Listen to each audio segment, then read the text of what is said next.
Africans are unemployed, your company will not grow as well. There will be instability, the tsunami of the young unemployed graduates that we are actually generating every year in and out and not create the jobs will catch up with Africa.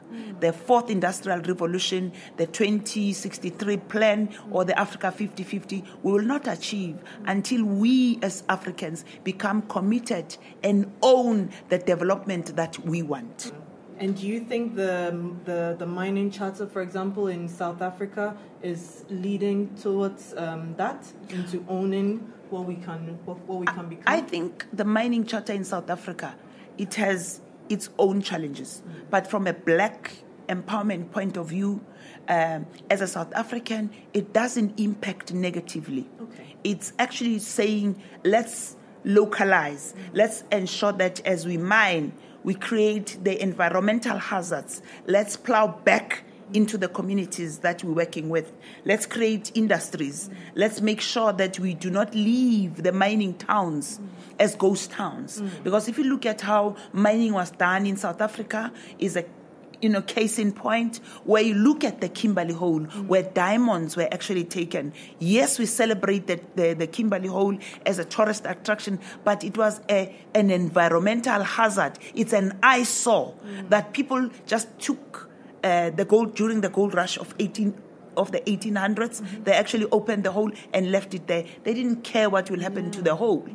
So we are saying, let's be responsible. Let's love our country. Let's mine the resources, but also rehabilitate the land. Because if you rehabilitate the land, you can use it for agricultural purposes. Because in my view, there are two legs to empowerment and development in Africa. It's natural resources, because we have mining resources. We also have oil and gas, but also in agribusiness, because we have the land and we have the women that can actually do that.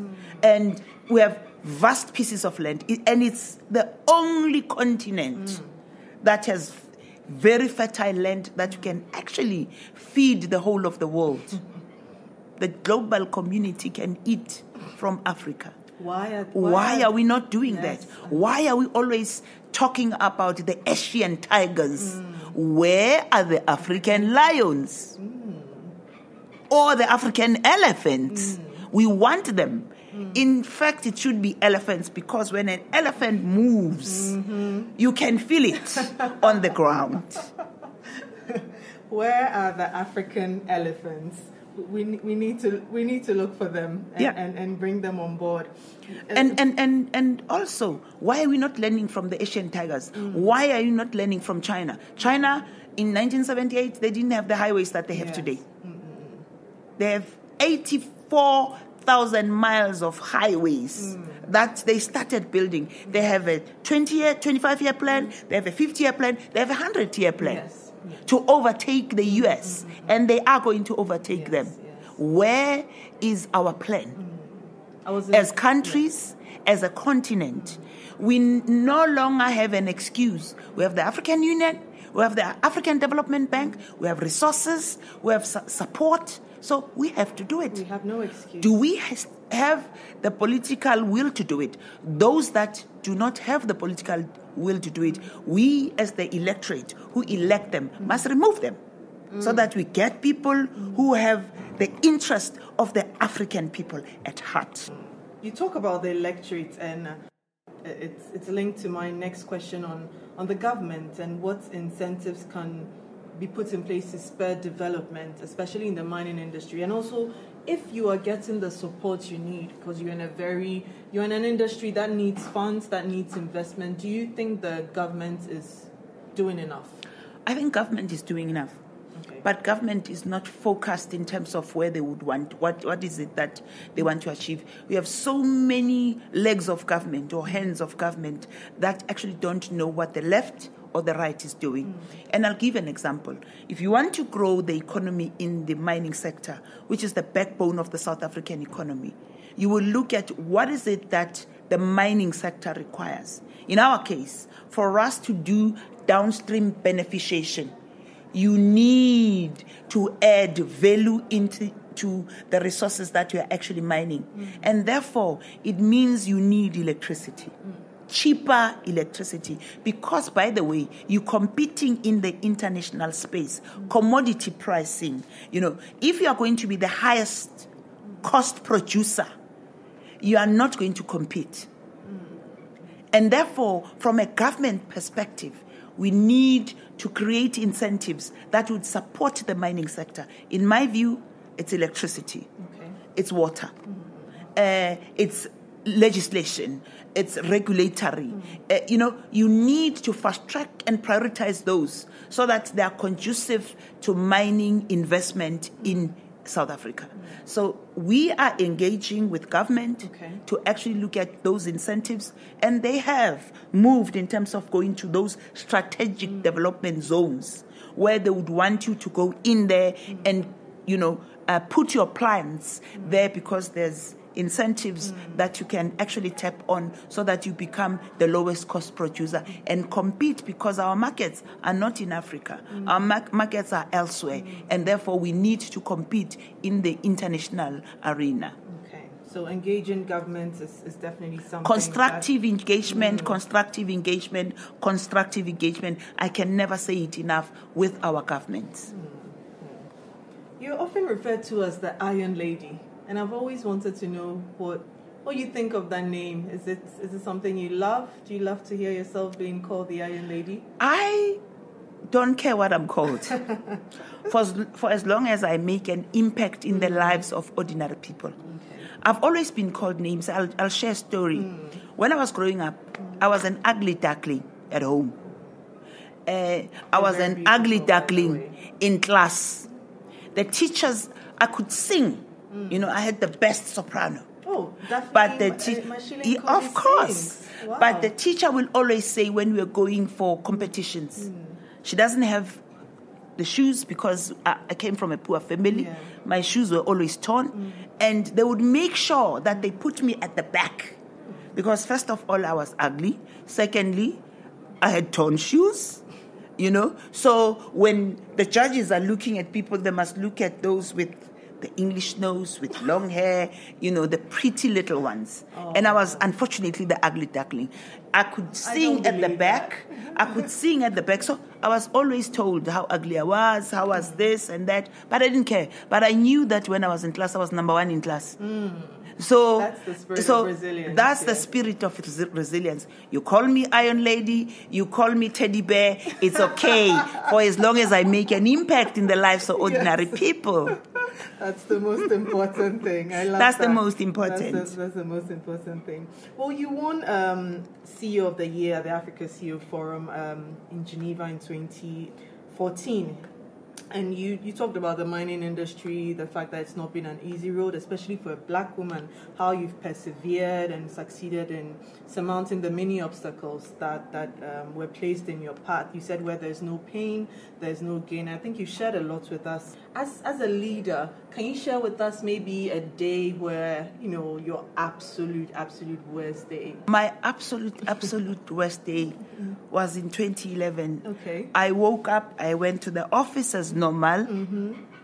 I get an email, a call from the bank to say, we have 4 people that are actually saying they now own the business. They're here, to transfer money that is in the bank account. Okay. My business was hijacked. They changed the registration papers of the business. Suddenly, within 5 minutes, I never owned the business.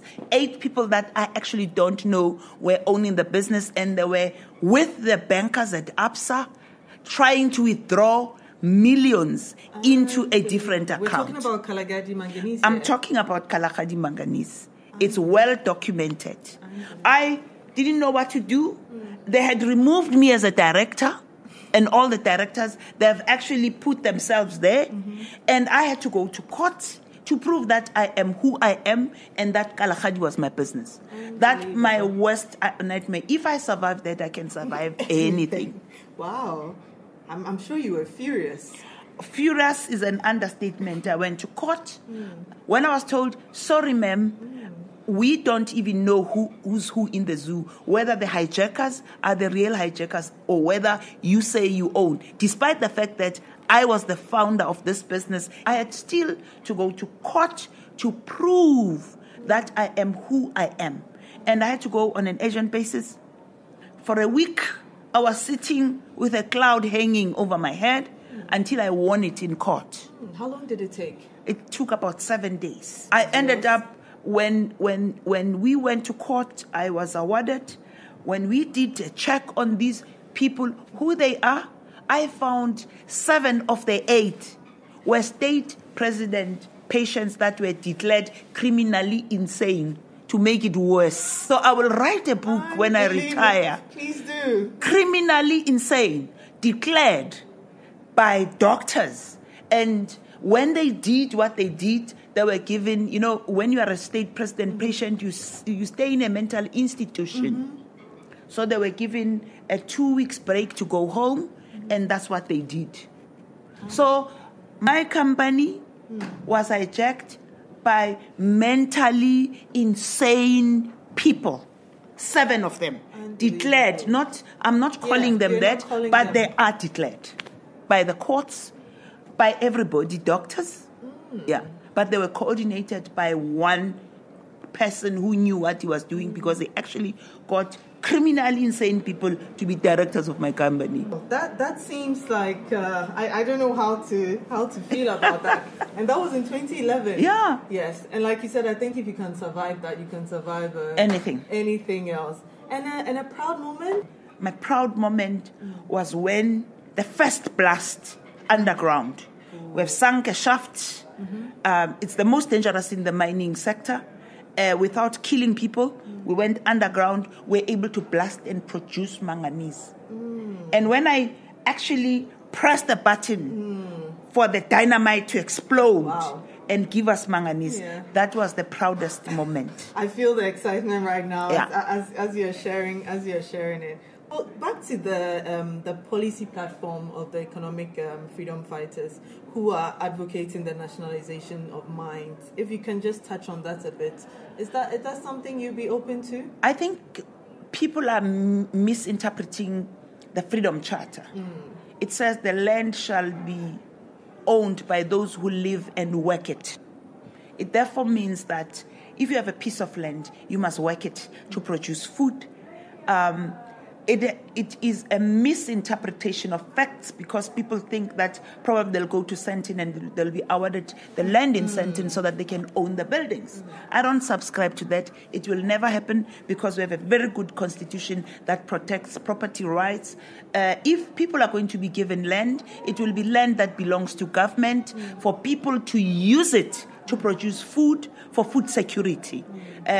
Use it to build buildings so that you create opportunities for other people. If you're going to have people just that are going to, it would be worse than what Zimbabwe has gone through on the land issue. Because if you give people land without actually planning for it, that's the disaster that you're actually going to create by actually saying things. It's statements by people who are not tried and tested in terms of better understanding the issues that we are grappling with on a daily basis. The fact that, as a people, you need to work for government to actually give you the services that you require and contribute to the tax base. So people don't have an appreciation of some of those. So I actually don't subscribe to that. And talking about another proud moment, I suppose another one will be when you finally complete the newly put plant. I want to believe that will be another very proud moment for you. I've always wanted it to be a 4-in-1, but probably I'll do it as a 5-in-1, and I'll tell you why. Yes. We have the mine, we have the operation plant, we have the sinter plant. It was going to be the smelter. We're looking at a solar plant to deal with issues of electricity. We wanted to perfect the mine, the sinter plant, and the operation plant. We are in production. We are exporting manganese.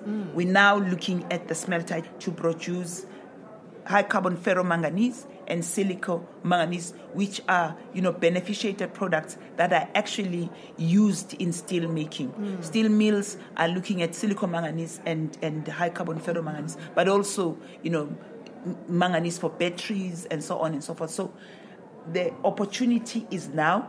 I'm ready. I've made all the mistakes. I am in production now. Wonderful. I can focus on the development of the smelter. Wonderful. Having said that, I'm also in the process of actually saying, what is it that I require